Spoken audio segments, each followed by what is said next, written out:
Le gouvernement érythréen mise sur sa capacité à motiver et mobiliser son personnel sanitaire par des objectifs clairs et réalisables comme facteur de développement. La politique nationale de santé de l'Érythrée promeut la santé pour tous comme l'un des droits fondamentaux de chaque citoyen. Le pays s'est donné pour mission de réaliser le pari de la couverture santé universelle qu'elle applique par le biais de sa politique nationale de santé, dont les résultats font état de 98% de taux d'immunisation, 96% d'accès aux soins prénataux chez les femmes ou encore la réduction du taux de mortalité chez les femmes à l'accouchement.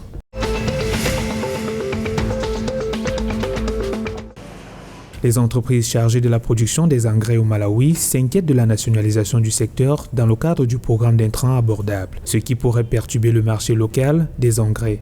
Dans une lettre datée du 16 juin 2022, adressée au ministère de l'Agriculture, la Fertilizer Association of Malawi interpelle les autorités sur les risques de fragilisation que cela entraînerait en offrant un accès préférentiel aux devises étrangères aux entreprises publiques, leur permettant de vendre la marchandise à un prix inférieur au prix de revient. Dans ce cas, le manque à gagner selon elle s'accentuerait si le prix de base des engrais en dollars augmentait au cours de la même période.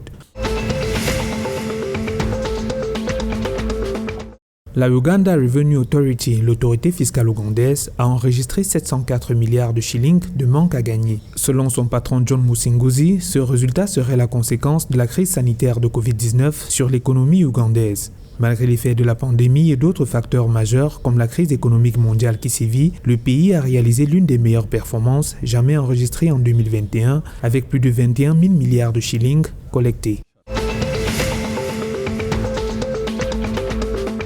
Le chef du Front révolutionnaire soudanais, Hadi Idriss, a rejeté lundi 11 juillet 2022 les informations faisant état de son intention de se séparer de la coalition des forces pour la liberté et le changement, soulignant la nécessité d'inclure la composante militaire. Ce n'est qu'une rumeur et un mensonge qui n'a rien à voir avec la réalité, a-t-il ajouté. Le FFC appelle à revoir certains points de l'accord négocié par les militaires et les groupes armés en raison de la fragilité de l'ancien Premier ministre qui a mené le processus jusqu'ici. La coalition politique propose que cette révision se fasse avec l'accord des groupes signataires.